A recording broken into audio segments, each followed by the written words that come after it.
I'm bringing Bob to you today to talk about communication. Bob is one of the board members at MVP. He's been with us for a while. He's been engaged in many different projects, and he's a fantastic communicator. I've known that since the first day that I've met him. That's why he's in charge of launching our podcast, our first ever podcast. He's just really good at sound bites and snippets and making sure that people understand material. So that's why I've invited him here to talk about communication and how to best implement that in your new workspace. Go ahead, Bob, take it away.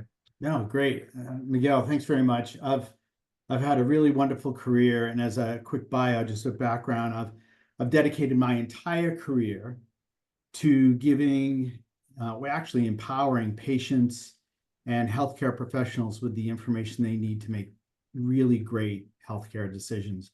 I've been an entrepreneur and helped started 2 different companies that have had successful acquisitions. I've been part of a large pharmaceutical company leading digital transformation. It was back in the heyday in the early 2000s when folks were like, what is the interweb and how is it different from AOL? Things that you might not even realize today.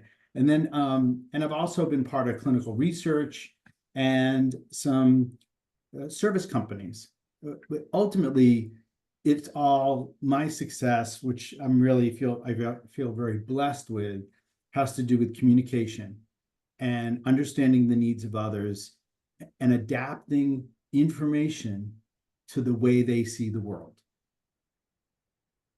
And so today I'm really happy to bring to you this workshop, which is all about the cornerstones of successful workplace communication, which is a bit different from the texting we were doing with friends and et cetera. And what I hope, what I feel confident of is at the end of this 50 minutes or so, and unfortunately, we do have a hard stop at the top of the hour, that you'll be better communicators on the job, which is different from what the communication you've been doing within school, very different, in fact, and different from the communication that you conduct every day with friends and family.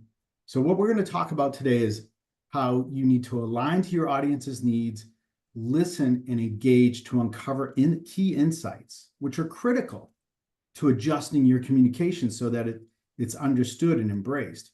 Empathize to increase relevance. So empathy is a really, really important attribute and will carry you a lot further in your career if you empathize with your audience.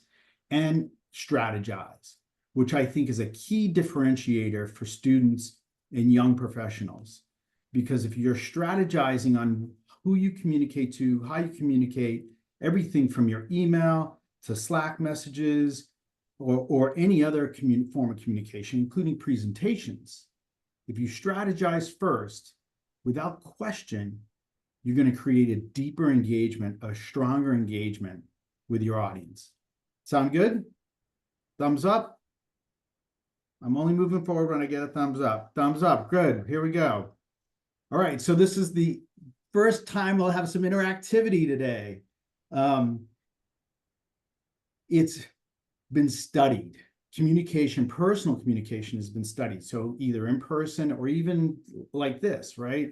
Virtual communication. When you think about communication, and communication is words, tone, and body language, which one is the 55%? Is it words, tone, or body language? Anyone? Tone. Would it be What's that? Body language. Body language. Anyone else? Yeah. Is it tone? I think 55%. Tone, yeah. Yeah. Nick, what do you think? I was gonna suggest body language. Yeah. Kayla? It's Kyla. I was also going to suggest body language. All you guys are smarter than I thought. You're right on. Words are 7%. Voice and tone is 38%. And body language is 55% of communication, that's why it's critical that you turn on your cameras. Turning on cameras is part of communication. And a quick story. I entered a new workplace. I was the new manager of a team of about 40 people, international team, and they never turned on their camera. So they'd come to meetings like this and everyone would just be, you know, their name or even sometimes their initials. And so I didn't even know who they were. Sometimes I'd have to go, you know, scroll over. So I talked with human resources and let them know that I was going to require everyone to turn on their cameras at that meeting. What do you think? Do you think I was a popular guy? Not so much, not so much. I gave everyone what I would call a mulligan. You know, if they had a bad day or they were feeling ill or someone, you know, something happened in their life, they could turn off their camera for that time, but only that one time, like once per quarter, no more than that. And about a year later, someone came to me and said, I'm so glad you did that because now we're friendly with each other. We're more friendly. We communicate offline. We send Slack messages to one another, which we weren't doing before. And in fact, this person told me they were invited to a wedding in another country from a person that they had become friendly with. So body language is really critical to communication, and especially in creating relationships when distance is a challenge. So let's talk about align first. So aligning with your audience, you know, you really need to think about them. And it's hard for me to talk about how, you know, align with your audience and empathy and listening is all, it's not separate, it's all together. And no matter what we talk about, as I mentioned, this could be an email, a note that goes via Slack, it could be a live presentation. But think about your audience and how can you make the information relevant to them specifically, and think about how deep and complex that information you're presenting should be based on the audience's needs. Now, when the audience is diverse in makeup, where you'll have managers and VIPs and coworkers, that becomes a little bit more of a challenge, and you have to adjust your communication so it resonates with everyone. So another participatory part of today's presentation, get ready. So what if you were a data analyst? And what are some things, some questions the data analyst should ask themselves before developing a year-end presentation? So imagine either it's a friend, if that's better for your brainstorming, or you as a data analyst, you've worked on an analysis of the market or some sort of estimate of the market or what direction the company should particularly go, or some sort of insights. What kind of questions do you think the data analyst should be asking themselves to create the content for this presentation? Anyone? Can I go first? Yeah, please.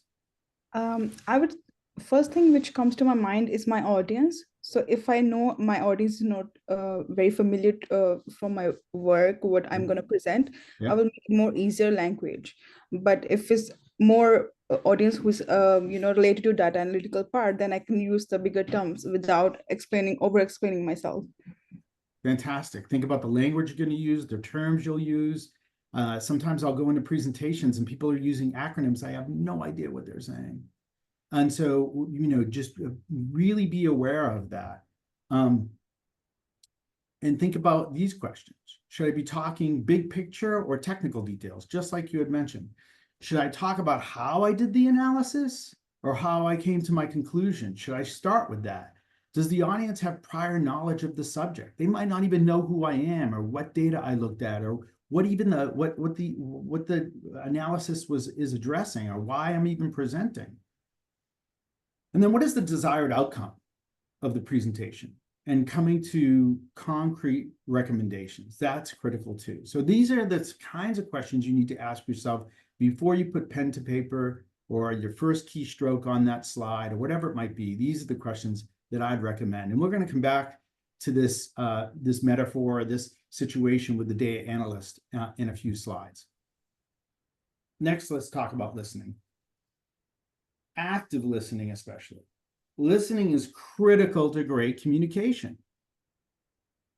Remember that time where you had a friend that brought something to your attention and you're hearing them talk, but all you're thinking about is what you're going to say next, right? That's not listening.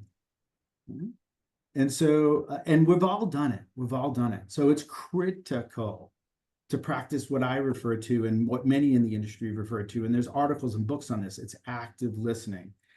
Ask open-ended questions. Paraphrase, or sometimes it's referred to as parroting. Paraphrase and summarize. So this is what you're saying to me, especially if your manager is going to give you a task.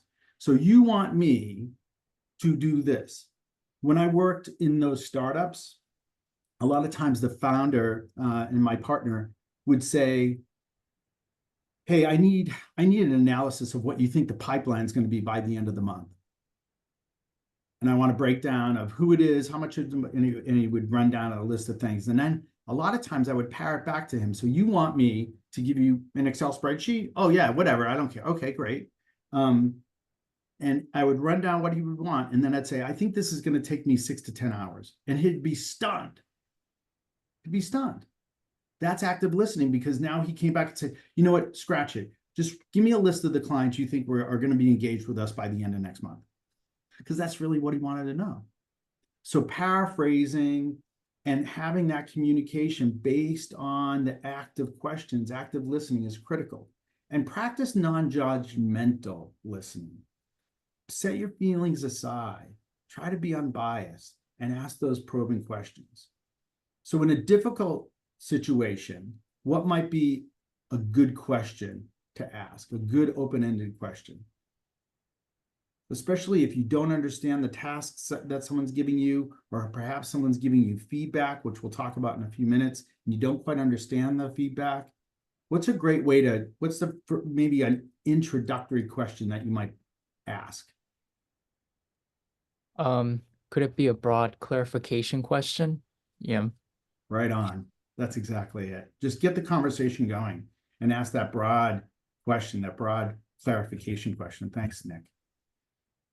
Now notice that the list doesn't change, because active listening with feedback is critical.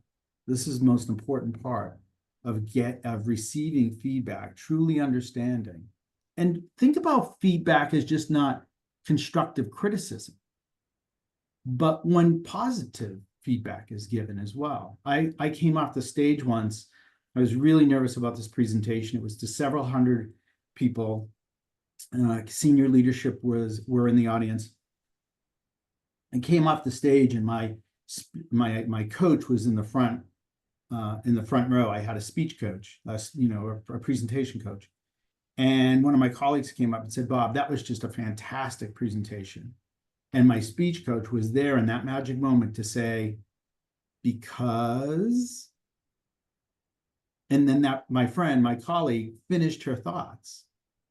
And that was the best feedback I'd ever had to that day on presentation skills, because she finished the because. That was a great presentation, because you started with the end in mind, you had imagery, you were passionate about the topic, and you closed with clear next steps, like whatever it might be. So when you're giving feedback, make sure it's specific. When you're receiving feedback, make sure you ask those open-ended questions. And about feedback as a gift when giving feedback.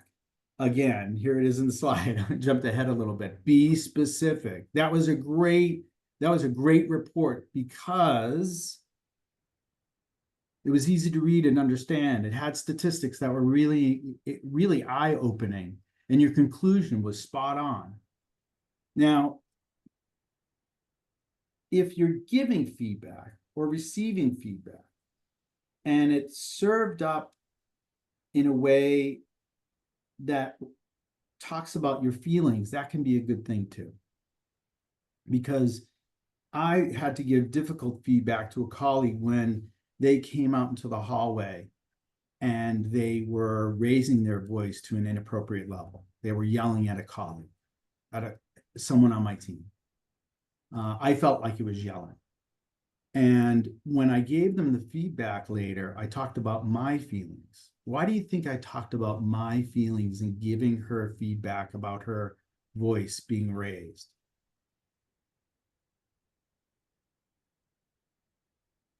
Anyone? I guess if like you perceive it that way, there's definitely a chance other people around could have also perceived it the same way. Yeah. Yeah, exactly. And here's an important part of working especially a corporate environment.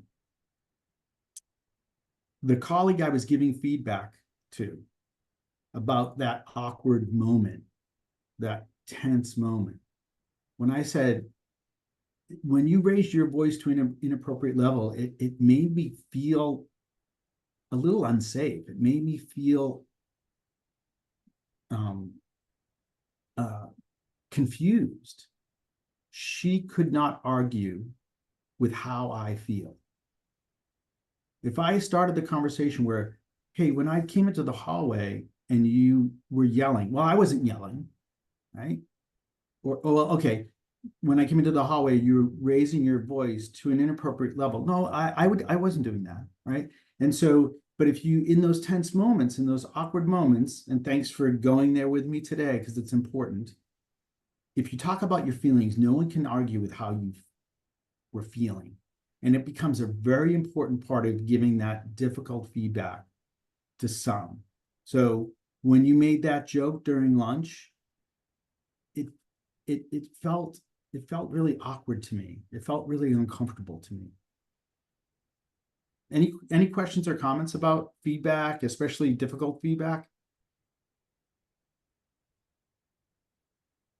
Bob, I have a quick question. Is there any kind of specific advice you can give when you're giving feedback to someone who is maybe your superior?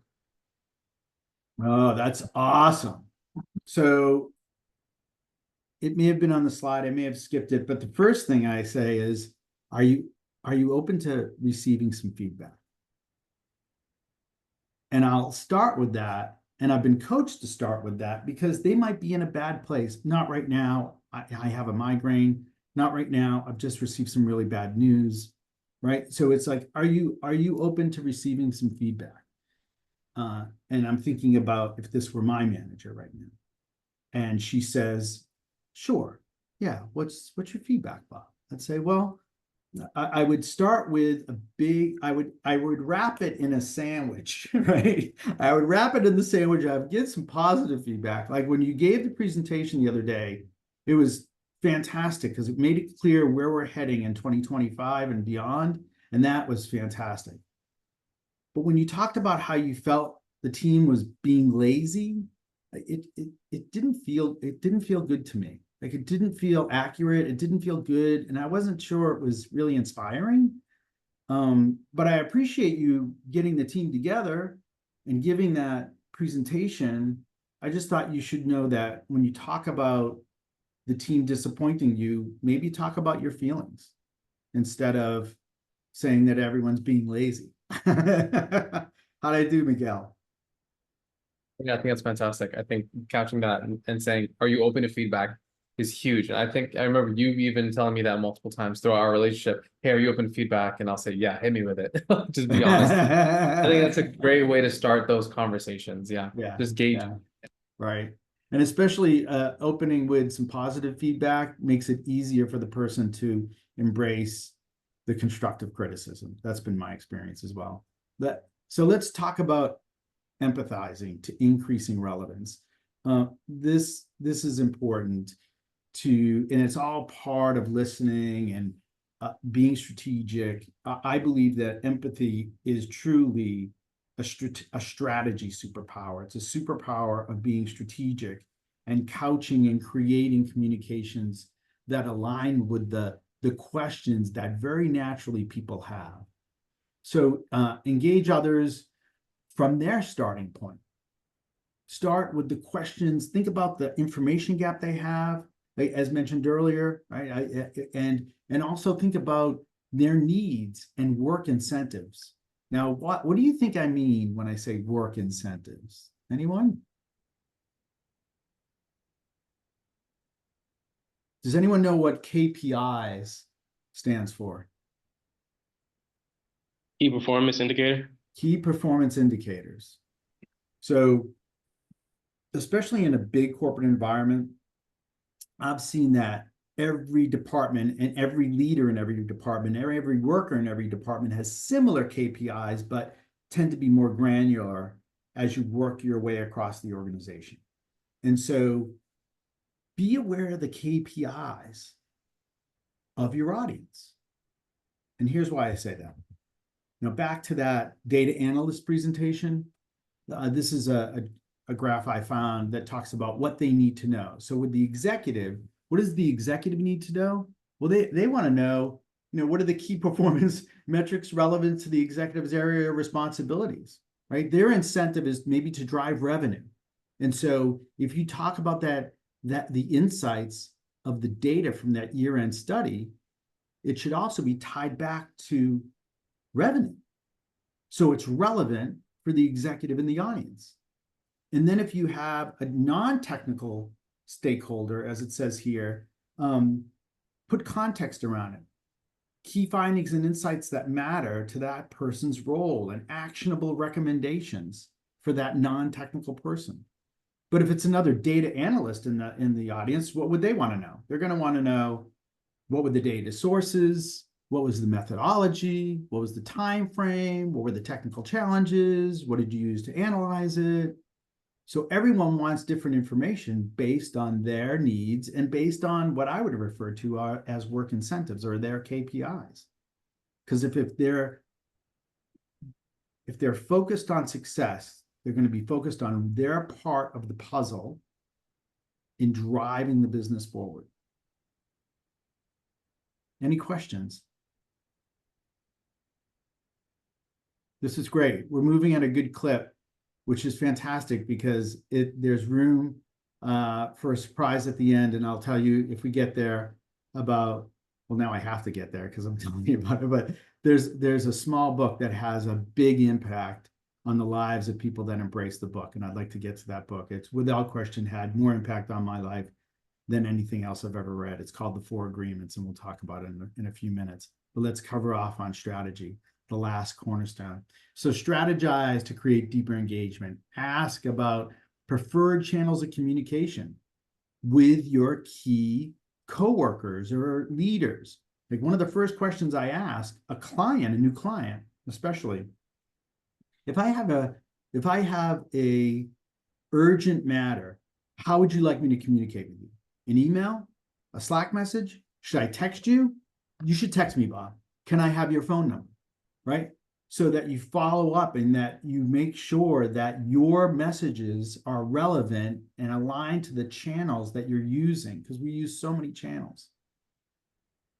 Is this a Slack message or an email? I mean, that's a strategic question. I've received Slack messages that should be emails, and I've received emails that should be Slack messages, right? And support version control. This is critical and a common mistake by folks early in their career. I received a document this week that said estimate, and the email title was called estimate. Why would I be frustrated with that? Juan, why would I be frustrated with receiving a document that's called estimate? Because you don't know what it pertains to. It's an Right. estimate of what? Yeah, exactly. I don't know how to prioritize this. So I opened it up and saw what it was, but how do I prioritize that? And how do I know what it is? Email, I believe that email should be archivable. So when you send an email, it's critical, a word that I like, as you can tell, it's critical that you be subjective with an email title and the way you name your documents. So let's talk about this presentation.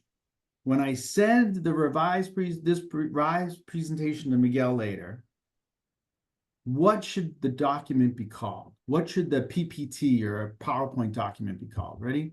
So there's option A, Communication Workshop -May 2024. B, MVP Workshop Communication _5/24/2024. C, MVP Communication Workshop -May 2024. That was C. And then D, other. Should it be something else? And everyone needs to weigh in on this. No, everyone's going to turn their microphones on. Turn them on. Turn them on, turn them on, turn them on. And tell me what A, B, C, D. And if it's D, tell me what you think it should be. Juan, lucky you. You're in the left-hand side, so I go over Okay. there first. So I would say that C pretty much summarizes quite well what the purpose and the goal of the presentation is. It provides us information about the date, when was this held, and just enough information just to know what the presentation is about. Yeah, I would take C as a decent title. Yeah. Anyone else? Any other thoughts? I was also gonna say C, just because of how specific it is, very to the point, and it's easily archivable. You know, it has a date there, has what it's for, the purpose, MVP, and communication workshop. You know what it was about. So Why not the 5-24-2024? I feel like the format is kind of like off with the Well, underscores and the dashes. I feel like C is just a bit. It looks more cleaner. okay. Anyone else? Yeah, Juan, what's up? I was gonna add to why B wouldn't be really good. It's just because what does the 5 mean, right? In a sense that if you want to recall back to, if you remember when what the month was when the presentation was held, then it would be easier to type May. Yeah. But if you don't have that word of May, yeah, I think that the number, it is not quite specific. Great. Yeah, I can chime in too. If you were to go to your Gmail and go to the search bar and type in 5, see how that works for you. Right. Great. 5 is not searchable. Yeah. I also have one point to make. Let's say if your why B would not be a good option. Let's say instead of 5/24, it was 5/5, let's say, and you have international audience. The dates are different. They put month or later or before, so you don't know when it is. Love it. That's such a great comment. For those who haven't turned on the mics, what would make C, May 2024, what would make that better and more archivable? Or I guess you can Yeah, go ahead. you can add the date as well, like the specific day. Right. You could. Yeah. Yeah. Anyone else? Juan, you're back up. Perhaps in parentheses having your name in it, since you're the one who's giving the presentation. Cool. Good. Who else hasn't gone? We're not moving forward until everyone talks. Don't make it awkward. More awkward than I'm making it.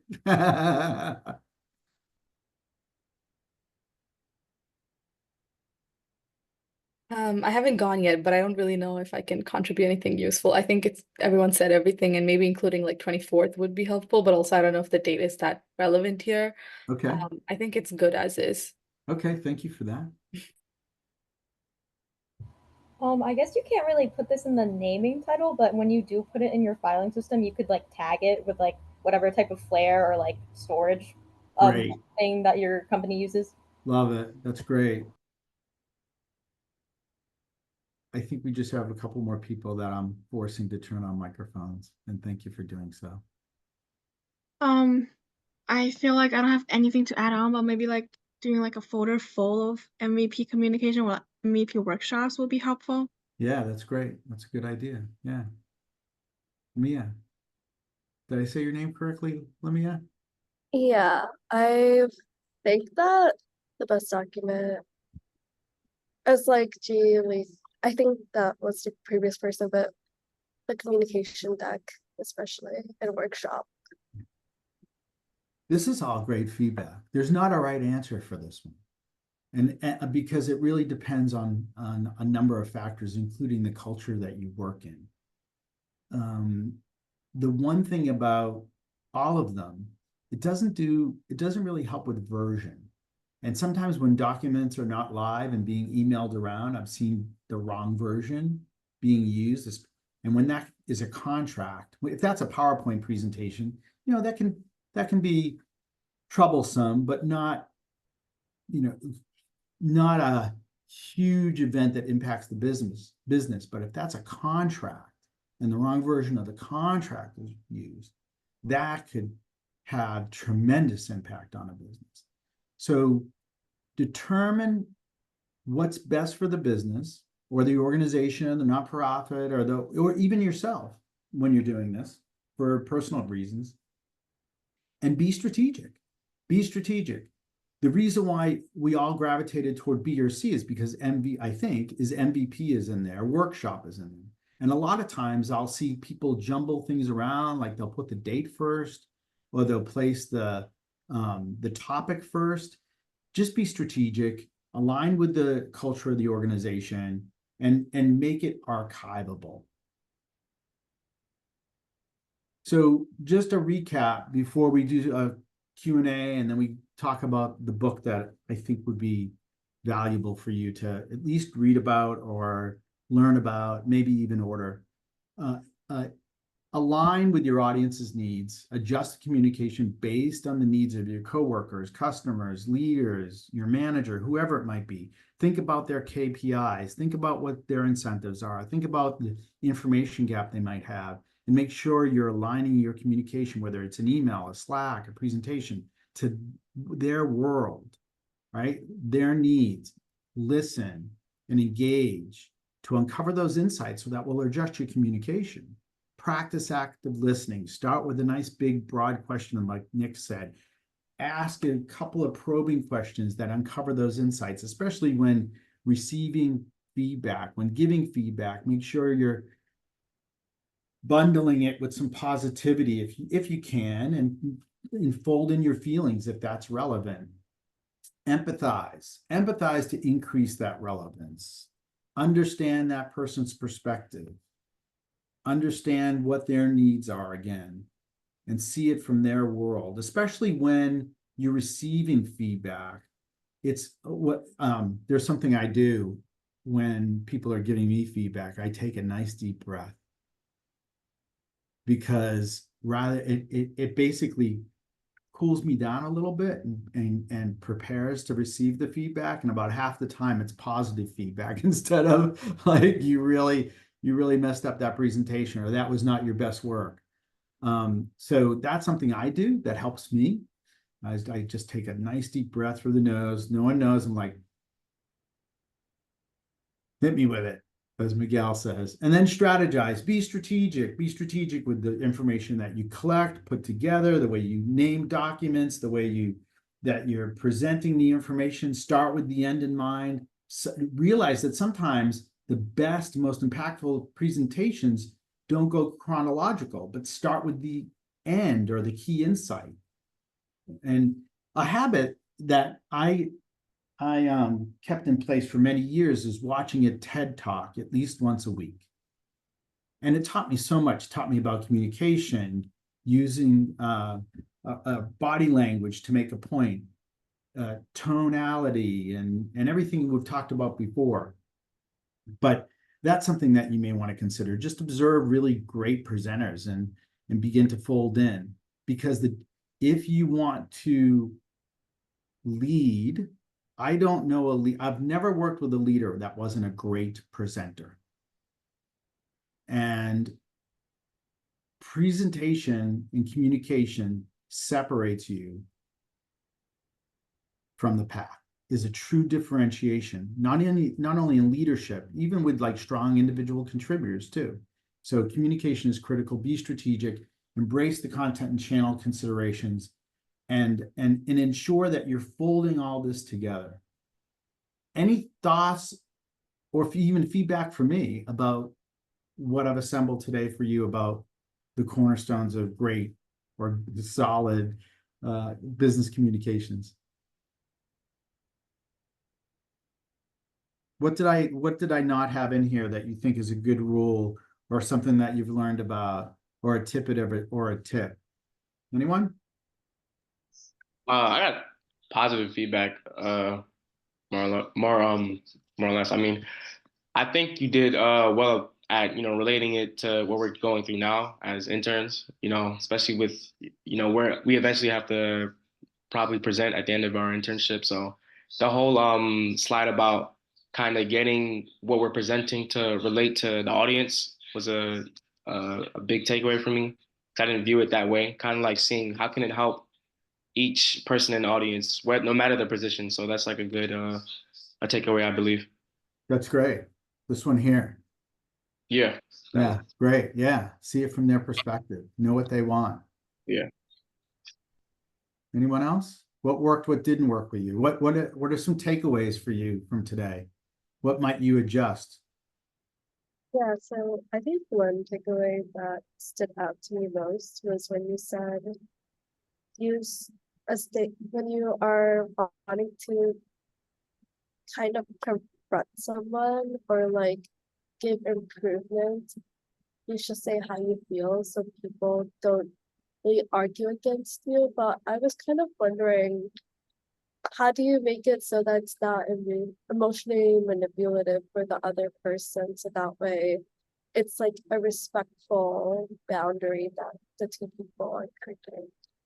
That's a really great question. And the I feel trick, just so it's 100% clear, is very helpful when giving feedback to someone after an awkward situation or difficult situation or something that seemed inappropriate. That's when I use I feel. I tend to not use I feel very often. It's in the, it's in a bag of tricks that I'll pull out when it will help frame up the conversation and something that I know the person cannot deny or disagree with. But in the manipulation part of your question, I don't think it's manipulative to tell them how I feel. I want to be eye-opening to them. When that person I spoke about who raised their voice to an inappropriate level, it wasn't until 2 or 3 people came to her with feedback that she realized, oh wow, I really was made people feel uncomfortable. And does that make sense, or any follow-up to that? Because I want to make sure we answer your question.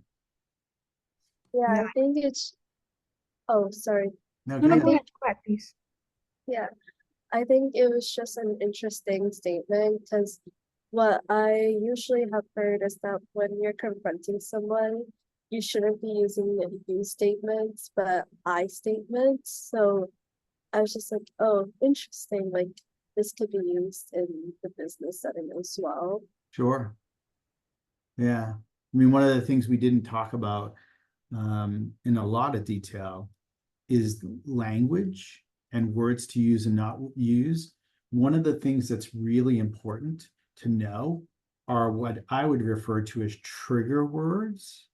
So as managers in large organizations, we're trained to report behavior if a trigger word is used. So what do you think a trigger word would be? What's a trigger word within, and these are difficult topics. I'm sorry that it's so heavy today, but like, what's a trigger word in a work environment, big corporate environment that a manager might have to go to HR and have a conversation? Any ideas what that might be? Derogatory? Say again?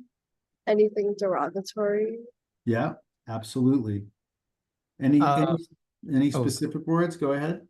I can't think of any specific words, but could trigger words be that when you place blame on a single individual or singling them out? Potentially, yeah, right. Those, harassment in the workplace, you'll probably all go through those trainings, those fabulous trainings, right? But they're important. One of the trigger words, I remember a conversation I had with someone and they used the B word, bully. I'm not going to be bullied. And I was bound by commitment to go to HR and have a conversation.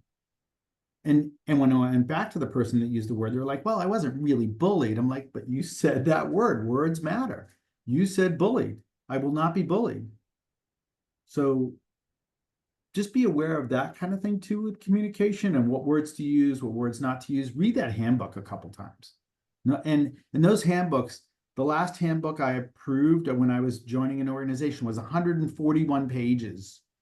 Right? It's like, they're no longer a handbook. They're almost like they're big books. Yeah. But read them.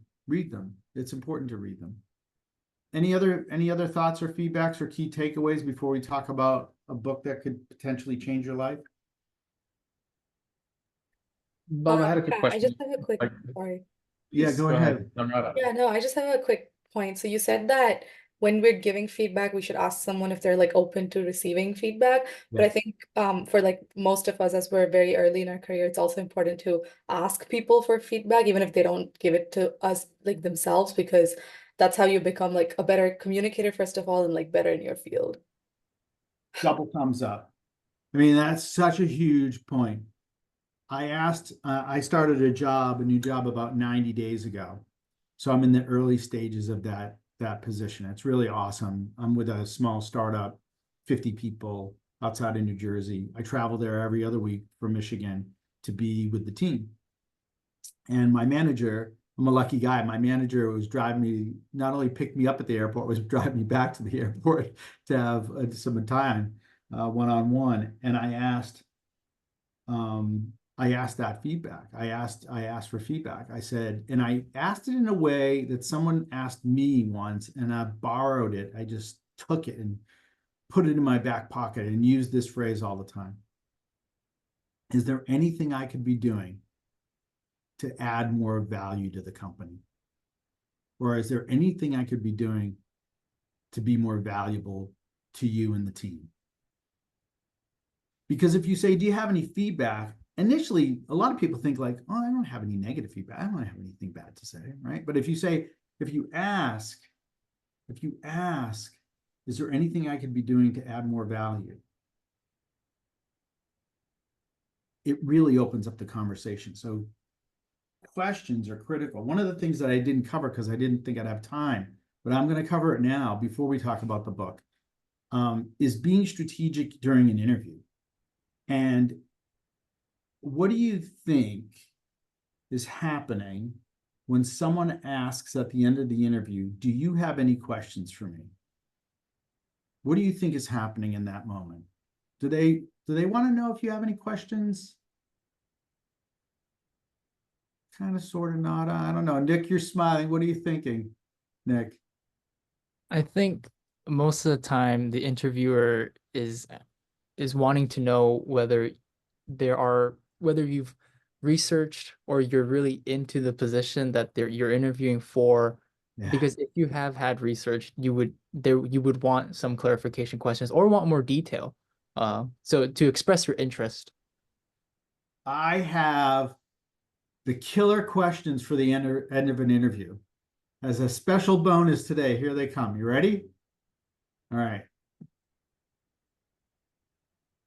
If this is the way I phrase it, you phrase it in the wording you like. But I say, if I was blessed to be selected for this job, or if I was to be selected for this position, what advice would you give to me so I could be successful in the first 90 days?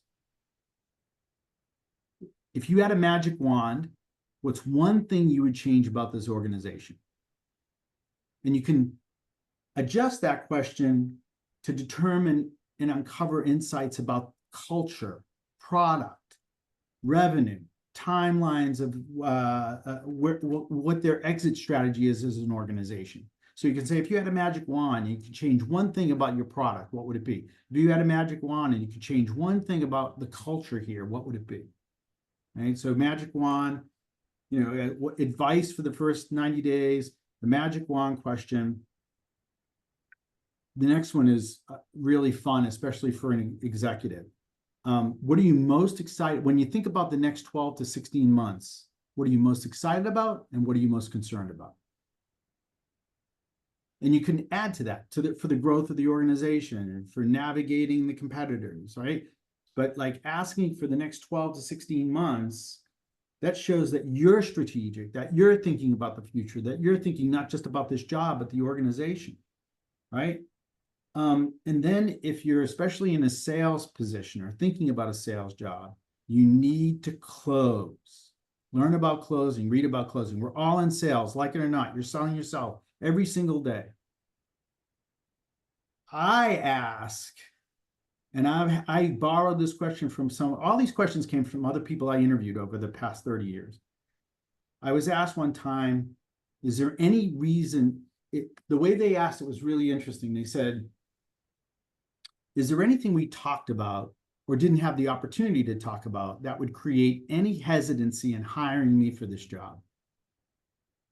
That is a close. That is a closing question. Is there any reason why you wouldn't hire me for this job? Now, why do you think I would ask, Kayla, why would you think I would ask that question in an interview? I feel like it's like a very powerful question that they probably aren't expecting from someone interviewing. So it kind of shows that you're like taking charge and you are very passionate about this role, that you want to like continue to grow even if you get hired or not. Right on. That's awesome. Anyone else?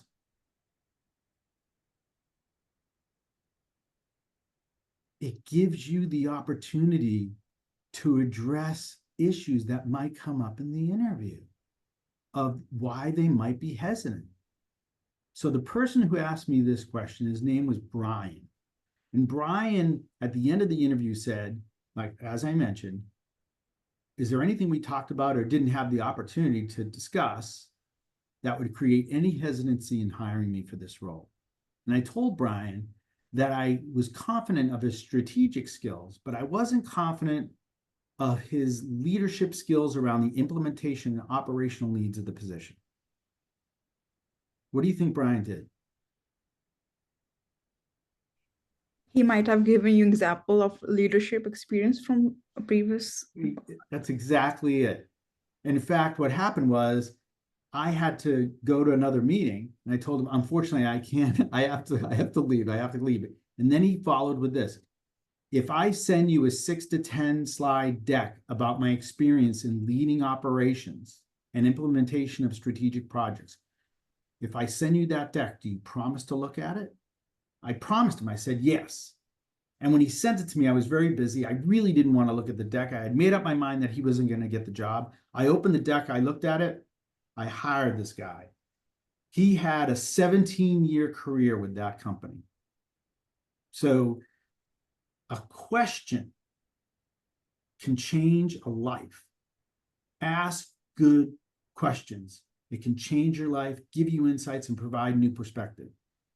And something that I feel can change your life is a book called The 4 Agreements. These are 4 agreements that you make with yourself, the most important person on the planet, you. And a woman named Janika Bates talks about the importance of this book within YouTube. She does book reviews and such. I'm going to put it in the chat if I can figure that out. So you can go look at this yourself and watch her. Let's see if I can get this in here. Give me a second. I might have to pop out of this slide to get this content, which I'm going to do. And what I want, and thanks for your patience as I do this, I want this right there. Okay, good.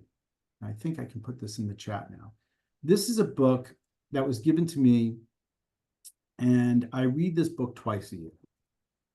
And this book changed my life because of the importance of the questions and items that you need to ask yourself. I think every day, honestly. These are the principles. Be impeccable with your word, because what you say is who you are. What you say is how you'll think and what you'll become and who you are. And so be impeccable with your word. Don't take anything personally. That is particularly difficult. But if you don't take things personally, especially in a difficult situation, you can be level-headed and strategic in your thinking and your communication. Don't make assumptions. Assumptions are so dangerous. Don't make assumptions. And this is really, really hard, right? If someone pops out of a car trying to get into a parking space that you've been waiting for the past 15 minutes and they just got there, they start yelling at you. Don't take it personally. Who knows what's going on in their life? Don't make any assumptions. You know, maybe they're running their kid to the ER and you're just going into the building to check on something, right? Like, don't take it personally, don't make assumptions, and do your best every day. I've learned that if you always do your best, you'll never have regrets because you did your best. You did your best. And so if you do your best every day, don't make assumptions, don't take things personally, be strategic with your words and be impeccable with your word. Without question, you will have a greater impact to the lives that you will interact with, the people you interact with, and you'll have a greater impact to your community and the world. Any questions about the book?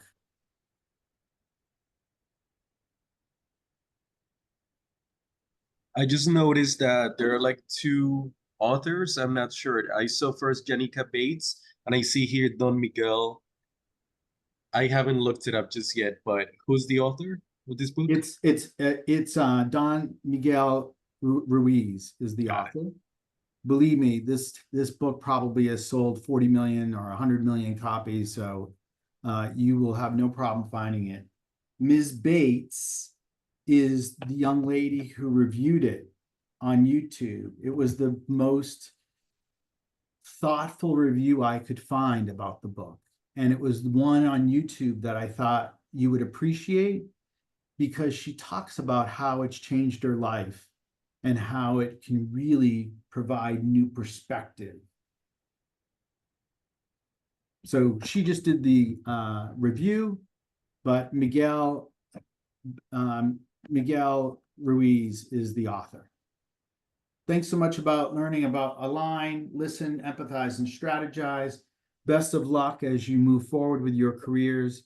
And thanks so much for being participatory and lean forward and unmic and turn on your video. It was really helpful for me as a presenter as well.